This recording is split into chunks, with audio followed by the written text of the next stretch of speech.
আসসালামু আলাইকুম, স্বাগত জানাচ্ছি আরটিভির মধ্যাহ্নের সংবাদে। আপনাদের সাথেই আছি আমি সালিয়া পারভিন। সাথে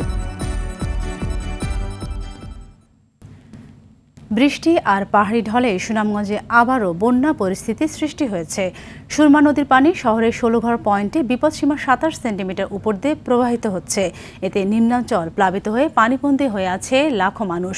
উজানে বৃষ্টিপাত অব্যাহত থাকায় স্বল্পমেয়াদী বন্যা দেখা দিতে পারে বলে জানায় সুনামগঞ্জ পানি উন্নয়ন বোর্ড।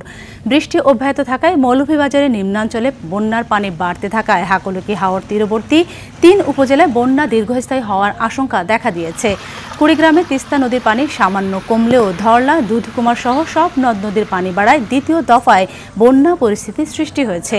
লালমনিরহাটে তিস্তার পানি ডালিয়া পয়েন্টে পানি বিপদসীমার ৩০ সেন্টিমিটার নিচ দিয়ে প্রবাহিত হচ্ছে। এদিকে পানি স্বাভাবিক রাখতে তিস্তা ব্যারেজের সব জলকপাট খুলে দেওয়া হয়েছে। ফেনীতে মুহুরী নদীর পানি বিপদসীমার ১৩০ সেন্টিমিটার উপর দিয়ে প্রবাহিত হচ্ছে।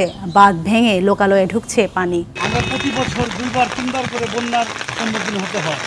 এই পানি যাইতে না যাইতে আবার এক সপ্তাহ পরে আবার আক্রান্ত। আমরা বাচ্চা থাকার কোনো উপায় নাই। এইখানে থাকা যাইব কি না এই পরিস্থিতি আমরা শিকার। আমরা জানি গভর্নমেন্ট পর্যাপ্ত পরিমাণে ত্রাণ দিচ্ছে, কিন্তু মানুষের গোড় দূরায় ত্রাণগুলো পৌঁছাচ্ছে না। যারা ফাইবার এরা পায় না, যারা ফাইবার না তারা কিছু পৌঁছে গিয়া। দর্শক, এই মুহূর্তে সুনামগঞ্জ থেকে সরাসরি যুক্ত হচ্ছেন সহকর্মী শহীদ নূর। নূর, সুনামগঞ্জের বন্যা পরিস্থিতি এখন কোন পর্যায়ে রয়েছে, আর বন্যার পানির ব্যাপারে পানি উন্নয়ন বোর্ড থেকে কি বলা হচ্ছে? আর আরেকটি বিষয় জানাবেন, এই বন্যা পরিস্থিতি সামাল দিতে স্থানীয় প্রশাসন থেকে কি ধরনের পদক্ষেপ নেওয়া হচ্ছে?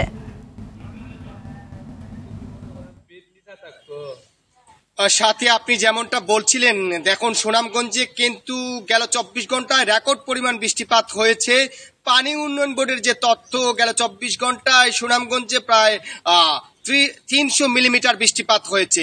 এই অব্যাহত বৃষ্টিপাতের কারণে কিন্তু সুনামগঞ্জের নদ নদীর পানি বিপদসীমা ছাড়িয়ে বন্যা পরিস্থিতি দেখা দিয়েছে এবং অবনতি হয়েছে। আমি যদি বলি আপনাকে, ইতিমধ্যেই পানি উন্নয়ন বোর্ডের যে তথ্য, এই সুরমা নদীর পানি কিন্তু সকালে প্রায় ৩৫ সেন্টিমিটার উপর দিয়ে ছাড়িয়ে গেছিল। তবে স্বস্তির খবর হচ্ছে এখন পর্যন্ত আসলে দুপুরের যে খবর ২৭ সেন্টিমিটারের উপর দিয়ে পানি কমেছে। এর কারণ হচ্ছে দিনে বৃষ্টিপাত হয়নি। এতে একটি স্বস্তি ফিরে আসলেও আসলে যদি বৃষ্টিপাত বেড়ে যায় তাহলে মানুষের দুর্ভোগ যে বাড়বে সেটি কিন্তু বলাই যাচ্ছে।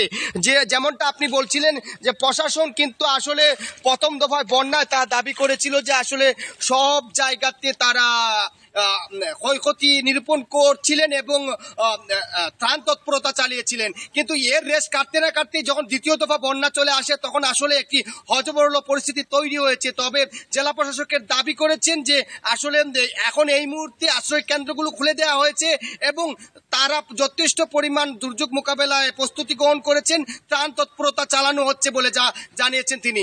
একটি কথা জানিয়ে রাখি, এখন পর্যন্ত মানুষ কিন্তু যারা ঘরে ফিরেছিলেন, নিম্নাঞ্চলের মানুষ আবার আশ্রয় কেন্দ্রমুখী হচ্ছেন।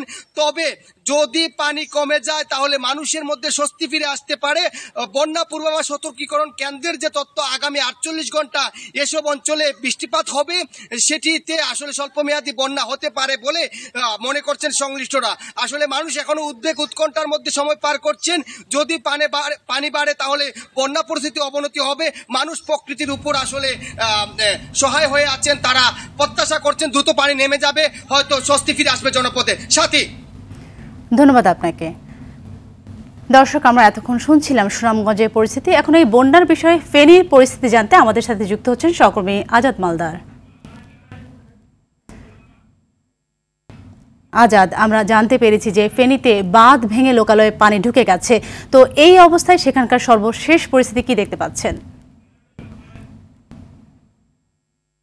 ফেনীর মুহুরী নদীর বাঁধ ভেঙে প্রায় ৬০টি স্থানে ভাঙন দেখা দিয়েছে।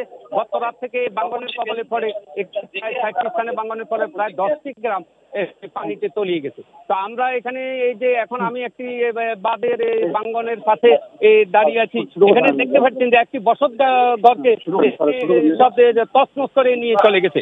তো এখানে এই যে প্রতি বছর এই যে ফেনী নদী, এই ফেনীর মুহুরী নদী এবং কহুয়া নদীর ভাঙনের ফলে এবং প্রতি বছর এখানে গ্রামকে গ্রাম যে ক্ষতিগ্রস্ত হচ্ছে, আর্থিক ক্ষতিগ্রস্ত হচ্ছে, কোটি কোটি টাকা লোকসান হচ্ছে, মানুষের আর্থিকভাবে মানুষ হয়রানির শিকার হচ্ছে। আসলে কাটিয়ে ওঠার মতো, ওভারকাম করার মতো তার তাদের কোনো শক্তি এবং সামর্থ্য থাকে না, যার কারণে তারা এখানে আমাদেরকে জনগণ জানিয়েছেন যে তারা এখানে টেকসই বাঁধ চান, স্থায়ীভাবে বাঁধ নির্মাণ চান। তারা এখানে সাহায্য সহযোগিতা চান না। তারা এখানে এই যে বারবার যে ক্ষতিগ্রস্ত হচ্ছেন তাদের আর্থিকভাবে, তাদের এই যে ফসলি জমি, তাদের মাছের গ্যার, গবাদি পশু এবং যে আপনার রাস্তাঘাট, স্কুল কলেজ, হাট বাজার সবকিছু তলিয়ে যাচ্ছে। এখানে কোটি কোটি টাকা এই যে অবকাঠামো নষ্ট হয়ে যাচ্ছে, বাড়িঘরে ভেঙে চুরে সরকার হয়ে যাচ্ছে।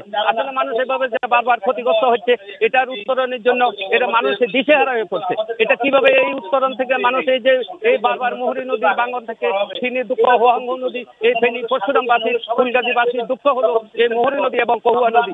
এই নদীর এই যে সংকট থেকে উত্তরণের জন্য তারা প্রশাসনের কাছে, প্রধানমন্ত্রীর কাছে তারা দৃষ্টি আকর্ষণ করছে, যেন তারা দ্রুত এটা থেকে উত্তরণ পান। এখানে এই আমার কাছে যে কয়েকজন সংবাদকর্মী জানিয়েছে তাদের বাড়ি ঘরে পানি উঠেছে, তারা ক্ষতিগ্রস্ত হয়েছে। গত রাতে তারা ঘুমাতে পারেন নাই। ফুলগাজী বাজারে 1 হাঁটু কোমর পর্যন্ত পানি গড়িয়েছে, যার কারণে তাদের দোকানপাটের ব্যবসা বাণিজ্যের অনেক ক্ষতিগ্রস্ত হয়েছে।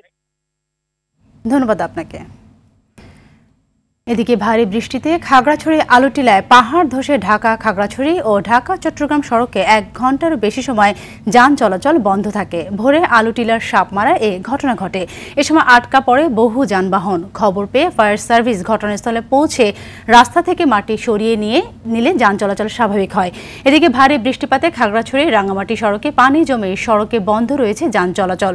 এছাড়াও দীঘিনালা লংদু সড়কের হেডকোয়ার্টার এলাকায় বৃষ্টির পানিতে ডুবে গেছে। বন্ধ আছে লংদুর সঙ্গে সারা দেশের সড়ক যোগাযোগ। সাজেক পর্যটন কেন্দ্রের সঙ্গে খাগড়াছড়ির সড়ক যোগাযোগ বন্ধ হওয়ায় আটকে পড়ে আছে শতাধিক পর্যটক।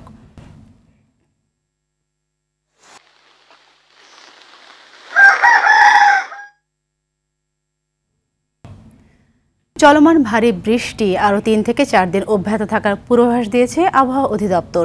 জুলাইয়ের প্রায় প্রতিদিনই থাকবে বৃষ্টি। সোমবার থেকে মঙ্গলবার সকাল পর্যন্ত 11টি স্টেশনে অতি ভারী বৃষ্টি রেকর্ড করা হয়েছে। এদিকে দেশের সব নদী বন্দরগুলোকে 1 আর সমুদ্র বন্দরকে 3 নম্বর সতর্ক সংকেত দেখে যেতে বলা হয়েছে। শুক্রবার পর্যন্ত দেশের সব বিভাগের বেশিরভাগ জায়গায় অস্থায়ীভাবে দমকা হাওয়া সহ হালকা থেকে মাঝারি বৃষ্টি, এমনকি বজ্রসহ বৃষ্টি অব্যাহত থাকতে পারে।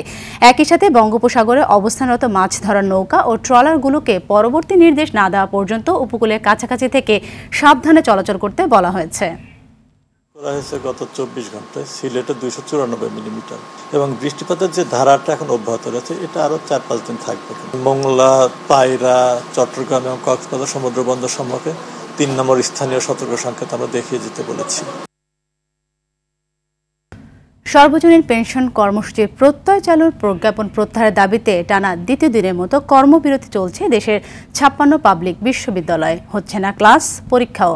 অনলাইন সান্ধ্যকালীন ও প্রফেশনাল কোর্সের ক্লাসও বন্ধ রয়েছে। প্রত্যয় চালুর বিরোধিতা করে বেশ কিছুদিন ধরে আন্দোলন করে আসছিলেন শিক্ষকরা, কিন্তু সরকারের পক্ষ থেকে কোনো সাড়া না পাওয়ার কথা জানিয়ে গত রোববার একাডেমিক ও প্রশাসনিক দায়িত্ব পালন থেকে বিরত থাকার ঘোষণা দেয় বাংলাদেশ বিশ্ববিদ্যালয় শিক্ষক সমিতি ফেডারেশন। সে অনুযায়ী গতকাল থেকে দেশের সব পাবলিক বিশ্ববিদ্যালয়ে শুরু হয়েছে অনির্দিষ্টকালের কর্মবিরতি। এই কর্মসূচির কারণে ক্লাস পরীক্ষার পাশাপাশি বন্ধ রয়েছে দাপ্তরিক কাজও। দর্শক, এই মুহূর্তে ঢাকা বিশ্ববিদ্যালয়ে আছেন সহকর্মী খান আলামিন, সরাসরি যুক্ত হচ্ছেন তিনি। আলামিন, শিক্ষকদের কর্মবিরতিতে বিশ্ববিদ্যালয়ে কি ধরনের পরিস্থিতি সৃষ্টি হয়েছে সে বিষয়ে আমাদের সামনে তুলে ধরবেন। একটু বলে রাখি যে ঢাকা বিশ্ববিদ্যালয়ে আমি বুয়েটে আছি। বুয়েটের যে শিক্ষকরা রয়েছেন তারা এখন আন্দোলন কর্মসূচি চালিয়ে যাচ্ছেন। শুধু বুয়েট নয়, প্রত্যেকটি বিশ্ববিদ্যালয়ে শিক্ষকরা আন্দোলন কর্মসূচি চালিয়ে যাচ্ছেন। তারা প্রতিদিন কর্মবিরতির পাশাপাশি তারা 1 ঘন্টা করে অবস্থান কর্মসূচি পালন করে থাকেন। ঢাকা বিশ্ববিদ্যালয়ে যেটি 12টা থেকে 1টা পর্যন্ত হয়ে থাকে, বুয়েটে সেটি আমরা দেখেছি যে 11:30টার দিকে শুরু হয়েছে। বুয়েটের যে পুরাতন প্রশাসনিক ভবন রয়েছে, সেই প্রশাসনিক ভবনের সামনে শিক্ষকরা তাদের অবস্থান কর্মসূচি পালন করছেন। আমরা হয়তো দেখাতে পারছি আপনাদেরকে।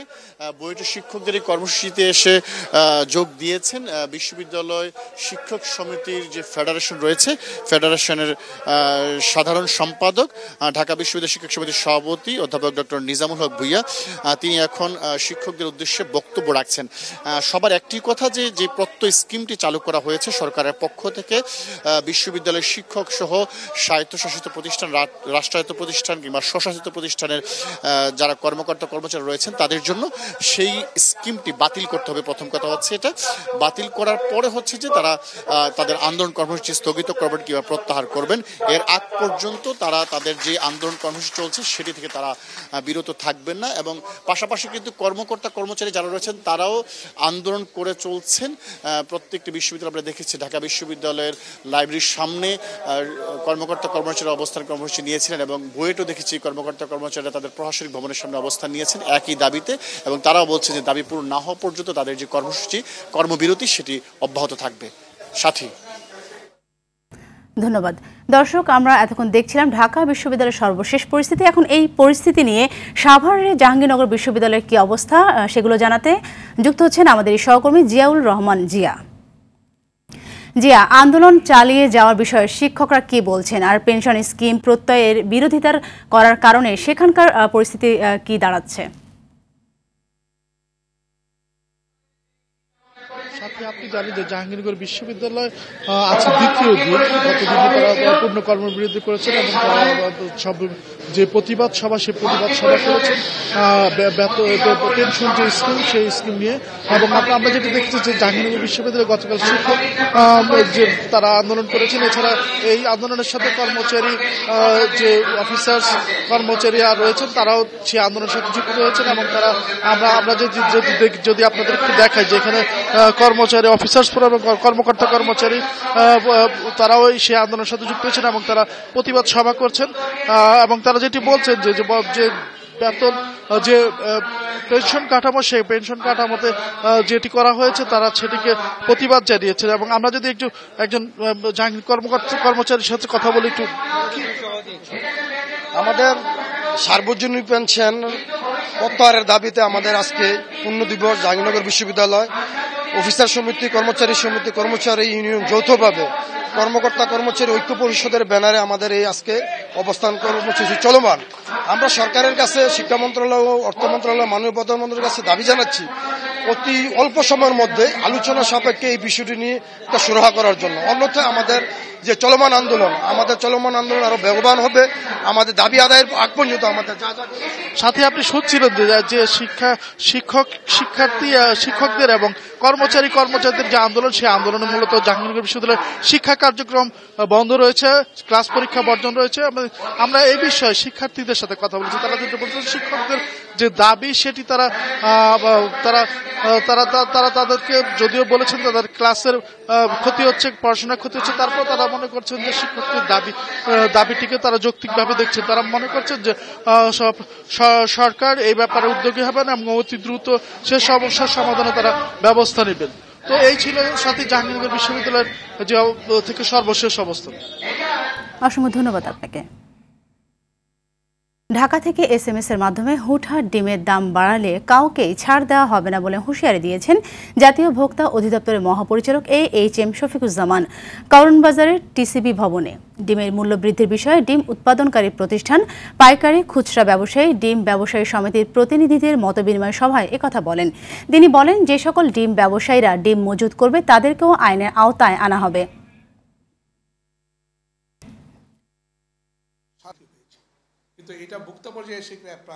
ডিম উৎপাদন করি, ডিমের উৎপাদিত মূল্যের ফিডে প্রায় 80% কস্ট ইনকার হচ্ছে, যে কস্টটাকে আসলে আমাদের মিনিমাইজ করা উচিত। তাহলে এই 10 টাকা 88 পয়সা ডিম 15 টাকায় বিক্রি হচ্ছে এবং এটা কিন্তু 4 কোটি ডিম পার ডে। তাহলে এই বিষয়টি তো অ্যালার্মিং এবং সেখানে কারা করছে সেটা আমরা অলরেডি আইডেন্টিফাই করেছি এবং সেই বিষয়টাই আমরা আজকে ডিসক্লোজ করব। এবারে খেলার খবর, ক্রিকেট প্রসঙ্গ। বাংলাদেশ ক্রিকেট বোর্ডের কার্যনির্বাহী কমিটির সভা অনুষ্ঠিত হবে আজ বিকেল 3টায় মিরপুরের BCBর ভবনে বসবে এই সভা। এবারে বোর্ড সভায় বেশ কিছু গুরুত্বপূর্ণ বিষয় নিয়ে আলোচনা হবে। তবে এর মধ্যে T20 বিশ্বকাপের পারফরমেন্স মূল্যায়ন ও প্রস্তাবিত শেখ হাসিনা স্টেডিয়াম নির্মাণের অগ্রগতি থাকবে মূল এজেন্ডা হিসেবে। এছাড়াও আলোচনা হতে পারে জাতীয় দলের প্রধান কোচ চন্ডিকা হাথুরু সিংয়ের ভবিষ্যৎ, অন্যান্য কোচদের চুক্তি নবায়ন নিয়ে। এজেন্ডায় না থাকলেও সভায় গুরুত্ব পাবে আগামী 3 থেকে 20 অক্টোবর ঢাকা ও সিলেট হতে যাওয়া নারী T20 বিশ্বকাপের উদ্বোধন সহ বিভিন্ন পরিকল্পনা।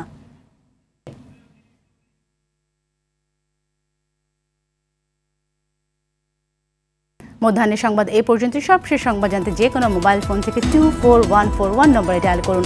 দুপুরের সংবাদ 2:45 দেখার আমন্ত্রণ রইল। ধন্যবাদ সবাইকে।